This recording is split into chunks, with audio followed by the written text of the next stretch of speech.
লাহোর পাকিস্তানের দ্বিতীয় বৃহত্তম শহর এবং পাঞ্জাব প্রদেশের রাজধানী। একই সাথে এটি বিশ্বের ২৬তম বৃহত্তম শহর। ১৯৪৭ সালে ভারত পাকিস্তান বিভক্তির সময় লাহোর পাকিস্তান সীমান্তে চলে যায়। সীমান্তবর্তী শহর হওয়ায় স্থানটির সাথে অনেক ভারতীয়রই রয়েছে আত্মিক সম্পর্ক। লাহোর শহরটির নামকে ঘিরে রয়েছে বিভিন্ন তত্ত্ব। কেউ কেউ মনে করেন রাভি নদী থেকে লাহোর নামটি এসেছে, আবার অনেকে মনে করেন লোহার শব্দ থেকে শহরটির নামকরণ করা হয়েছে। লোহার অর্থ কামার।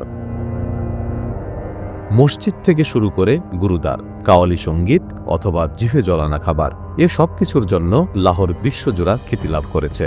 এমনকি লাহোরের সংস্কৃতিতেও হিন্দু, মুঘল, শিখ, পাঠান এবং ব্রিটিশ সংস্কৃতির মিশ্র প্রভাব রয়েছে স্পষ্ট। এই শহরের অধিবাসীরা বলেন, যে কোনোদিন লাহোর দেখেনি সে জীবনের কিছুই দেখেনি। এমন বিচিত্র প্রবাদের জন্ম কিভাবে হলো তা কেউ বলতে না পারলেও কথাটি শতভাগ সত্য। শুধু শিল্প সংস্কৃতি নয়, শহরটি পাকিস্তানের শিক্ষা ও সংস্কৃতির কেন্দ্রবিন্দু।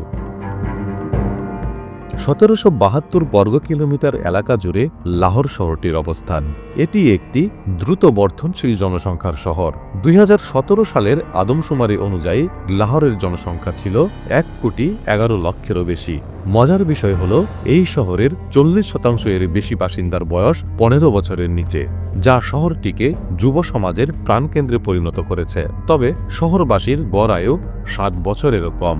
লাহোর বরাবরই মুসলিম সংখ্যাগরিষ্ঠ একটি শহর। লাহোর যেন বহু যুগের কাহিনীতে সুতোয় বোনা একটি শহর, আর এই প্রতিটি অধ্যায়ে রয়েছে নতুন গল্প। শহরটি প্রায় ১,০০০ বছরেরও বেশি সময় ধরে প্রাচীন সভ্যতার গুরুত্বপূর্ণ কেন্দ্রবিন্দু হিসেবে বিকাশ লাভ করেছে। লাহোর বিভিন্ন সময়ে বিভিন্ন শাসকের অধীনে ছিল। ১৬শ শতক থেকে ১৮শ শতক পর্যন্ত এটি ছিল মোগলদের রাজধানী। এরপর ১৮৪৯ সালে লাহোর ইংরেজদের অধীনে চলে যায়। বিংশ শতকে শহরটি ব্রিটিশ বিরোধী আন্দোলনে গুরুত্বপূর্ণ ভূমিকা পালন করে।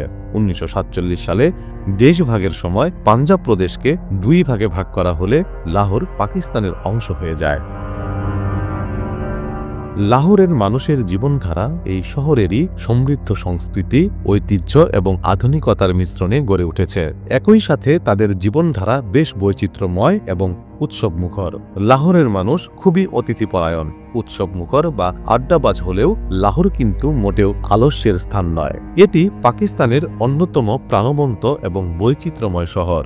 পাকিস্তানের মোট জিডিপির প্রায় ১৩% লাহোর থেকে আসে, যা একে দেশের অন্যতম ধনী শহরে পরিণত করেছে। মুঘলদের শহর হিসেবে লাহোরে অনেক দর্শনীয় স্থান গড়ে উঠেছে। লাহোর ভ্রমণের জন্য উপযুক্ত সময় হল শরৎ এবং শীতকাল, অর্থাৎ অক্টোবর থেকে মার্চ পর্যন্ত। এই সময়ে লাহোরের আবহাওয়া বেশ আরামদায়ক হয়। এছাড়া শীতকালে শহরের প্রধান ঐতিহাসিক স্থাপনা যেমন বাদশাহী মসজিদ, শাহী কিলা, শালিমা গার্ডেন এবং মিনারে পাকিস্তান দর্শন করাও বেশ ঝামেলাহীন হয়ে ওঠে।